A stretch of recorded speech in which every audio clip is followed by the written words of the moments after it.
Hello, everybody. DJ Vinyl Vertigo here. Welcome to my channel. And just gonna go through some stuff. I just feel like making a little video sharing what I've been doing musically, in terms of listening. um, I had some time to actually relax and listen to some music. Um, I didn't have any rehearsals this week. I did have, work, and of course, and I had clients on Saturday and stuff. I did have some fundraising doing at the radio station, so I still kept busy, but I still had time to, um, not to really sit down, but at least to put music on while I'm doing stuff around the house. But sometimes when I'm focusing on cleaning and doing whatever I'm doing, if the music's on and I'm alone, I can really focus and I can really listen to the music. And a couple times I would stop and just check out the music. It was really really nice. So let me just show you some stuff that I was listening to. I was just going through some stuff saying, am I keeping it? I'm doing that with everything. Even if I know I'm most likely going to keep it, I still listen to it again just in case. Just in case. I'm thinking, do I really need this? I have it on CD already or whatever. Or I never listened to it or whatever. I hardly ever listen to these anymore, his work anymore, but I think I'm going to start listening to him more because of the times that we're living in. This man is definitely somebody to listen to. He makes me feel good, gives me hope because he was an activist, an actor, poet, composer, singer, and just very honest and fearless. And that's Oscar Brown Jr. I love Oscar Brown Jr. I love his work. My father had this album years ago, and I loved it as a child. I was just like so. I was really enamored of poets, especially like black poets. I mean, any poet, but particularly black poets because they spoke to me in a way that other poets didn't. Um, and especially from the '60s, like Nikki Giovanni, for example, Maya Angelou, um, Oscar Brown Jr. Just amazing. Um, and I consider him a poet, even though he sets his words to music. Um, this is not. I mean, not everything on here is by him, but there's some really wonderful stuff on here. Um, um, he does incredible. So I mean, it's just every song on this record is so good. Work song, I mean, everybody knows that work song. I'm good. Another chain gang. It's just. But and then he does comedy too. I was cool about somebody who has a lot of bad things happening in his life, and he starts telling these horrible stories in the verses, and then he starts crying and screaming, and it's just so sad. And then he goes, "But I was cool." Every verse he talks about some horrible thing that happened, kind of like Patches, like that song Patches.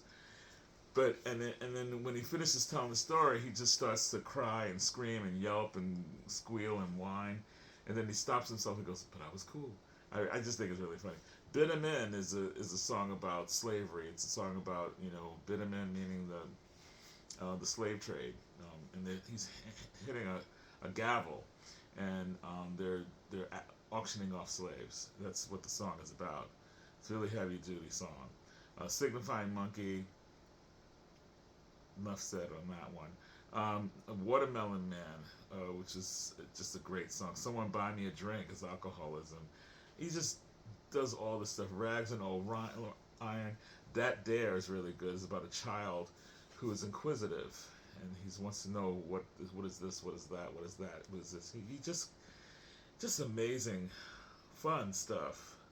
Brown Baby. It's just a very heavy thing. It's just about exalting the African American, just the beauty of being, a black person, that kind of thing. Humdrum Blues, Sleeping. He finishes with a vocal version of Afro Blue. It's just a wonderful record, um, and it's just it was let's see, I think it was recorded the year I was born, 1960, I believe. So I mean, it just means so much to me to hear this record. It makes me think of my dad, um, with his Johnny Walker, with a little glass, and his bottle of Johnny Walker, and he would pour some and drink some and listen to a little of this. He loved to listen to his Dexter Gordon, and then he would also love to listen to his Oscar Brown Jr. All right, so that just brings back a lot of memories. Gets me a little choked up. Then this record I had bought, and I never really listened to it. I played it once, but I never really paid attention. And then I was like, well, do I really need this? I have other records of his. Is this a good one? Because even though the artist is good, maybe there's some of they have some inferior records. So let me listen to it. Well, it's not inferior. It's actually very good, even though he looks kind of weird on the cover. It's it's Al Green with processed hair. It's really strange. I don't know if you can see that, but he looks like he's wearing a wig. Um, this is processed hair, period. You can see that here.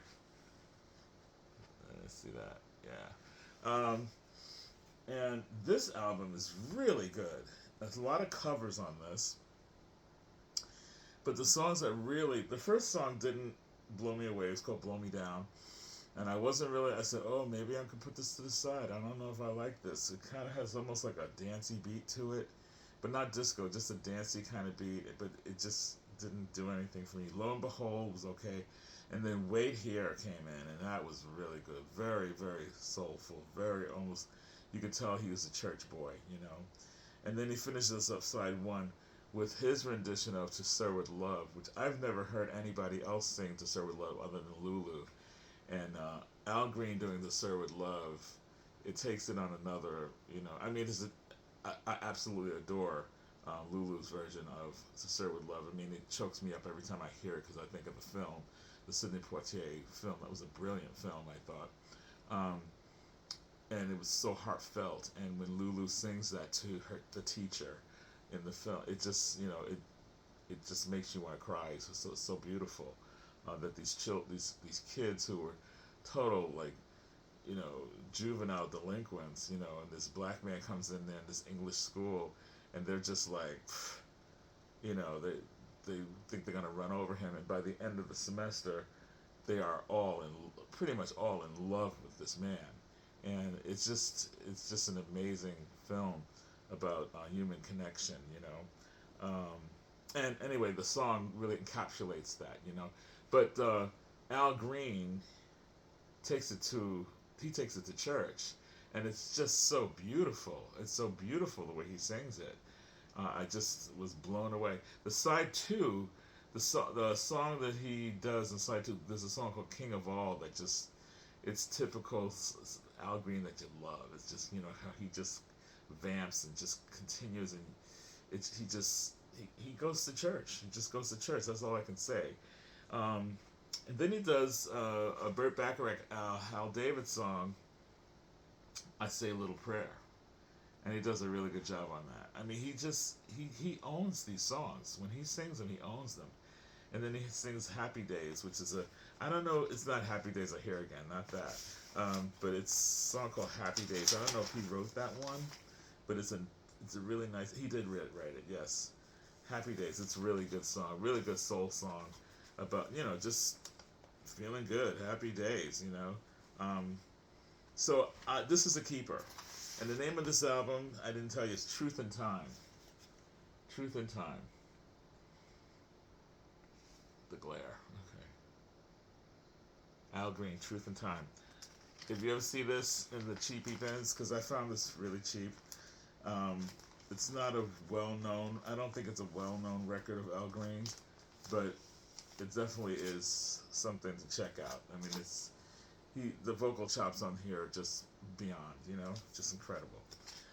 Next up, this was a record that I wasn't sure I was going to keep because I didn't think I knew it, but I actually did know it. And I don't know why I was even thinking I would actually put this into the go pile, because the man just had something. He just had something. And Isaac Hayes, the man who gave us Shaft, that's right, Isaac Hayes. This is Chocolate Chip. some of his album covers and some of his album concepts were very tongue in cheek and very almost silly. You know what I mean? But I get it. Chocolate chip. He's chocolate. You know, he's a black man, whatever. But chocolate chip. It's the back cover.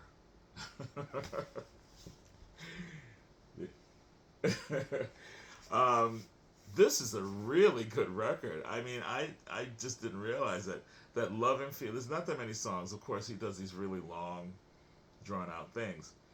That Love and Feelings a really nice, typical Isaac Hayes, you know, groove. But Body Language, very sexy song. Body. I think I'm gonna play that on my show this coming week. Yeah, Body Language is great. It's a very sexy kind of song. It's almost something that Barry White would do. And then Chocolate Chip is like a dance song. It's kind of silly and fun. Chocolate Chip. I'm mean. I'm clean. I'm walking sex machine. um, I'm the slickest player on the street. I got Mac from way back, and my wardrobe stays intact. You may never had a like me. What's my name? Chocolate Chip, Chocolate Chip. What's my game? Master Rip. I mean, can't play that one on the radio, but you get it. And the second side two, and side one, there's only 3 tracks. Side two has 4 tracks. The first track is an instrumental version of Chocolate Chip, but he sings a little bit on it. He does some vocalese on that one. It's the instrumental of Chocolate Chip, and that goes for 5 minutes and 32 seconds. Chocolate Chip itself on the first side is 5 minutes and 30 seconds, so he just recreates it. Then he does a song called "I Want to Make Love to You So Bad," which is very very Isaac Hayes. But then he does this song called "Come Live with Me." That I remember that as a teenager hearing that. I don't know where I heard it. I don't remember my father having this record, so I probably heard this at a friend's house or somewhere. I don't know. But Isaac Hayes produced and arranged he produced and arranged most of his albums, and he produced and arranged this one. And there's a, dare I say it, there's an intelligence to his compositions, to his arrangements. I mean, they're very intricate and the chord progressions are very interesting, and not your typical soul. He takes it to another level. It's almost like he's classically trained. It's so interesting to listen to Isaac Hayes' music because he uses a lot of strings a lot of times, but his chord progressions are very unique in soul music. Very unique. He uses things that you would probably find in like Lalo Schifrin would do, or you know what I mean, or Bernard Herrmann would do, that kind of thing. You understand why he was so good at doing soundtracks for film. I mean, to compose for film, because he just knew what to do. Very, very intelligent composition and arrangement. Just really, really well done. And then the last tune is "I Can't Turn Around." Very fun, bouncy, kind of dancey track. And he's basically talking about he's gotten he's got the Jones for somebody. You know what I mean? Like somebody has definitely caught his attention, and he can't get this person out of his life, out of his mind, and he's very very attracted, and he's very stimulated by this person. I can't turn around. Just a great album, just incredible record. I was really surprised that I don't remember this record at all, and I'm gonna leave this one out. I'm gonna play it more often because I don't even want to put this away. It's so much fun.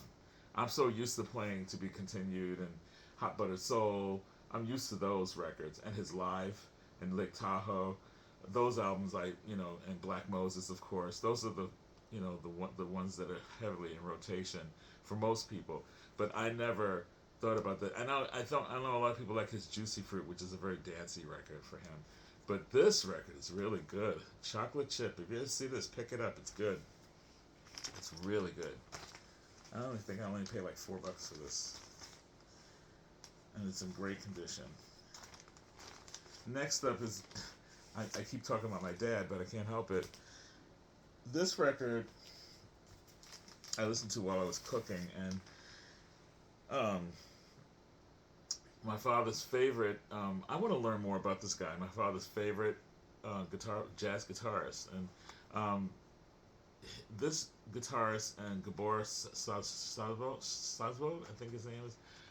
Those two seem to be um, influential to modern day guitar players. And what's amazing about this artist, Charlie Christian, very young man. I think he started playing professionally as a teenager. He learned guitar very young, at a very, very young age. He only lived to be about like 23 or 24 years old. He died from tuberculosis in 1942, I think it was. But he was in the Benny Goodman band in the late 30s. I mean, just a few years before he died. He never really recorded for himself. He recorded with other people. And they said, sadly, he's never really recorded that much. There's not that many recordings of him as a leader. But his solos are so strong that you almost feel like he's leading the band anyway. And they said that basically he's probably like the proto godfather of bebop, because he came out before bebop, obviously, but his style is proto bebop, if that's anything that you can understand, like, proto punk, proto metal, whatever. He was kind of ahead of his time, and his playing is so fluid and so intricate, and definitely he would have been, if he had lived, I think he would have been a major contender in the bebop world. Just an amazing guitar player. This is a 2-record set. This was put out in 1972, I think. I think 1972 this came out. And, but this is on Columbia, from the John Hammond collection. This is in really good condition. I don't remember ever where I got this from, but I'm so glad I have this. It's the only Charlie Christian record that I have. My father has Charlie Christian records I have them up in my brother's house in New York City. But this is the only one that I have in my collection here in Florida. And I treasure this now because I never listened to it, and I listened to it this week. And I'm like, Scott, what the hell's wrong with you? Really good. And some of the artists on here, of course, Benny Goodman. There's Charlie, Lionel Hampton, Artie Bernstein, Jimmy Maxwell, Vernon Brown. There's some really good people on here. Really good people on this album. There's different sessions, of course. All kinds of different sessions. But Nick Fatul on drums, a lot. But this is Gene Krupa's on here. There's so many people. In different sessions, of course, not all the same session. But this is kind of like a comp of Charlie Christian, and it's called The Genius of Charlie Christian Solo Flight. Yeah. I've seen this around, so I'm sure this is easy to find. Really good record, though. Very good. For you jazz heads out there. Then I played. This is a record, a blast from the past, recent past, I should say. A band that I did see here in Florida at the State Theater, and they turned it out. They were a band that was very much becoming in vogue at the time, about, I guess this is now 10 years ago? God. I think it was like 10 years ago, maybe 15 years ago. Oh my gosh. I knew about this band before I knew about, this is before Amy Winehouse, this is before I knew about Sharon Jones and the Dap Kings, who existed at this time, but I didn't really know them. Fits in the Tantrums. This is a band that I think had a potential of being huge in this genre that they're in, which is kind of that novel soul, that retro soul, I should say, not neo soul, but retro soul. which is like Amy Winehouse and Sharon Jones and the Dap Kings and St. Paul and the Broken Bones, and you get the idea. Um, Monophonics, but they as they progressed, they got more into just typical pop music, and it didn't have that retro '60s sound anymore. This had a very strong '60s sound. Very different, a little different than Sharon Jones and the Dap Kings. Sharon Jones and the Dap Kings sounded more like Stax to me. These guys were a little bit more. They didn't sound like Motown, but they sounded like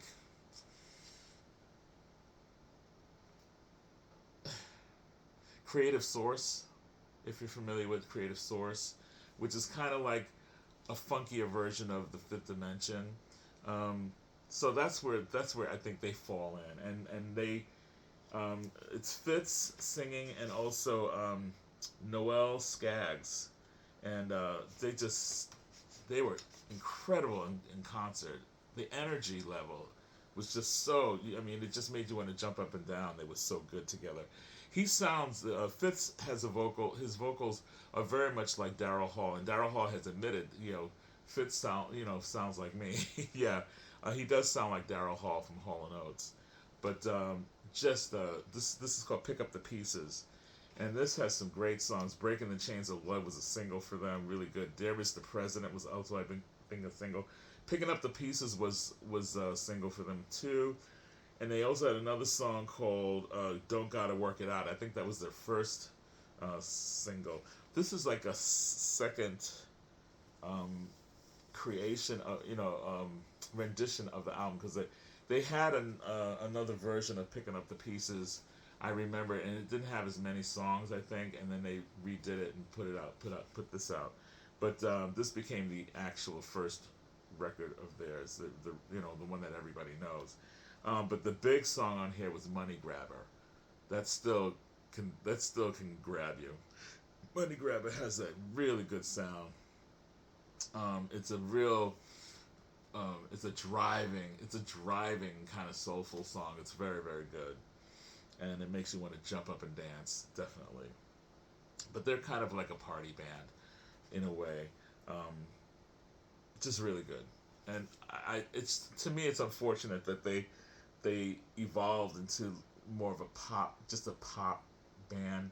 So they didn't sound so individual like they did when they did this kind of stuff. The first two albums were really, really. The one after this one, I forget the name of it right now, but they were very had that '60s flavor to it, and it really worked. But then they started to do that song what was that song with it? Clack clack clack clack clack clack clack clack. I like it, but it's just not. You know, it wasn't that much. It was kind of derivative of other things. I just thought that, and now you don't hear anything from them. Fitz did a solo album. I haven't seen anything else from Fitz and his Tantrums in years. So I don't know. I mean, they still might be touring. I have no idea. But in this period, they were very good. They were really killing it. I guess another group that was kind of like that was Lake Street Dive came in and they started to do their thing, with those strong, soulful vocals and stuff. But Fitz and the Tantrums they did it for me when they were at their height. And this is definitely one at their height. Picking up the pieces.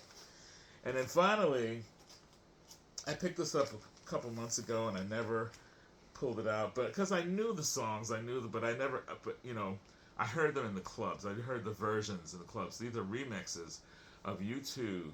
3 songs by U2 is called 3D, and this is it's remixes during the time of Rattle and Hum, the documentary about them and the soundtrack, which a lot of people kind of dogged that soundtrack, but I loved it, and I liked the film too. I thought the performances in the scenes of the performances in the film were just so powerful, I thought. And the film work was really great. I thought people thought that they were like a little too overblown with themselves, that were too self-congratulatory, I guess. or something. I don't know. People just have this issue with rattle and hum. I don't know why, but I dug it. I don't know. I dug it. I particularly like I said, the performances in that film. But it's a gatefold, believe it or not. And nice packaging. Has some great little posters in there. Several posters in there.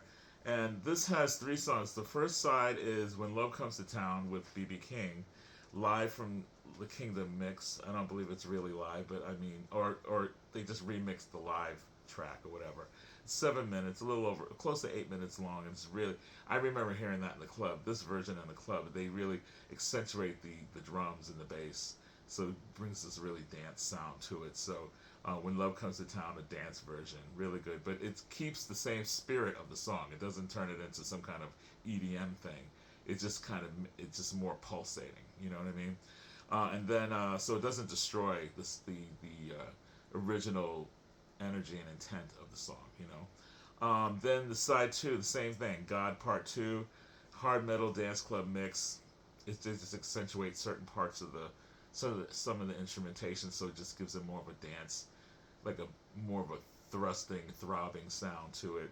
And then Desire, of course, the Hollywood remix on here.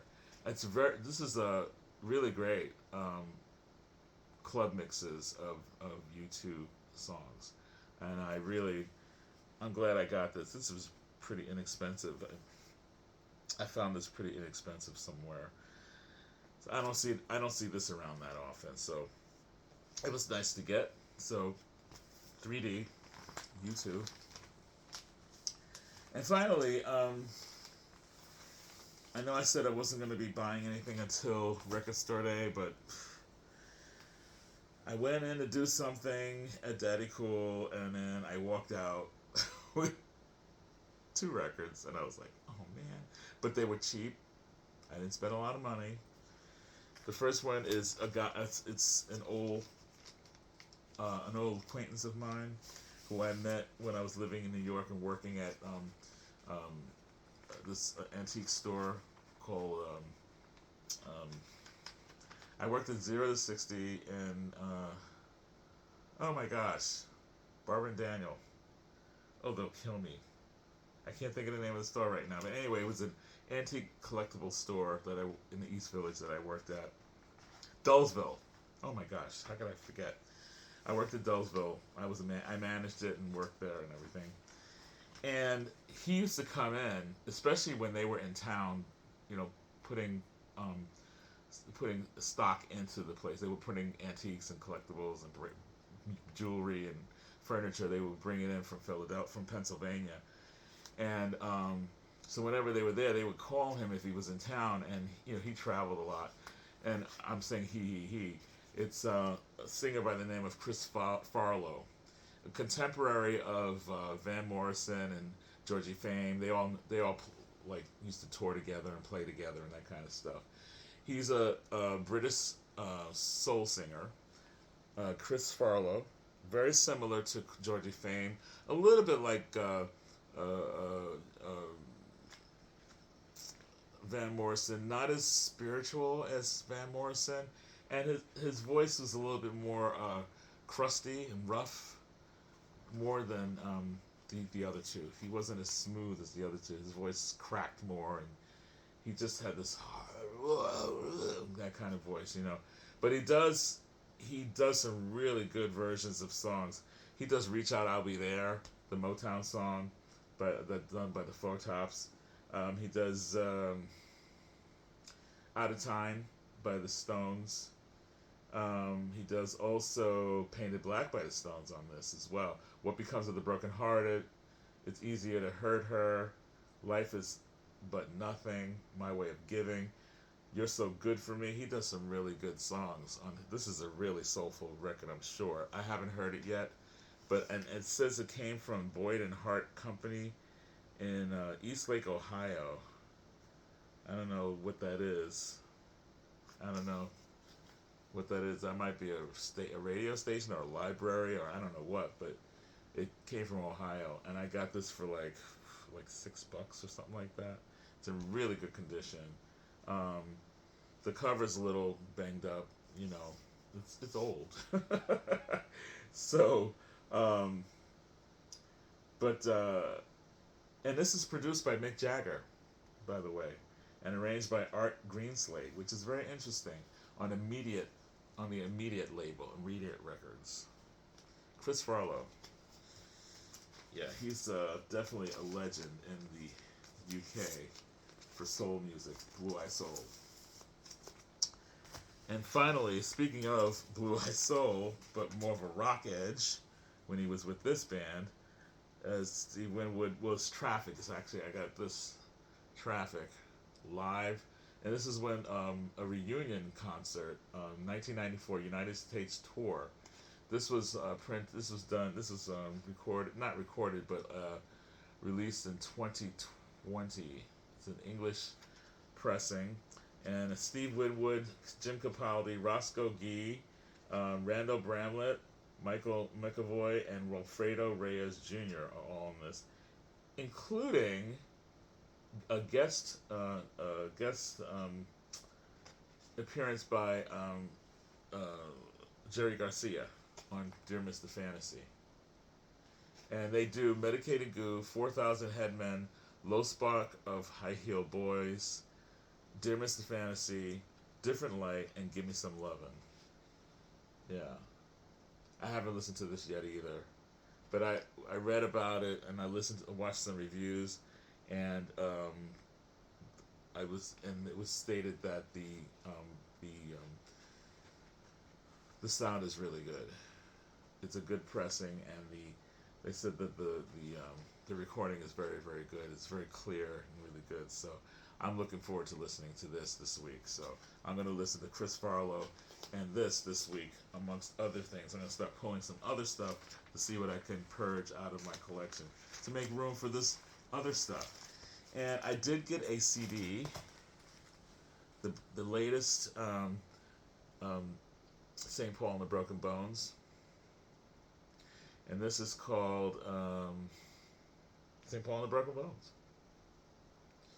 And they have a new single called Sushi and Coca-Cola, which I've been playing a lot on my radio show. And it's a little gatefold. There you go. This just was released just about a month ago. So I finally picked it up. They had it on sale, so I said, oh, I'll pick it up on CD. And that is it. That's enough. We've been here for about a half an hour. I didn't think I'd be here this long, but anyway, there you have it. So music is my life. Music is definitely something that keeps me going, even in these dark days. Gives me hope. You put music on, and anything's possible when you listen to music, as far as I'm concerned. It's just how I feel. And I've always felt that way since I was a child. So, in any case, that's enough of that. I'm not going to get emotional.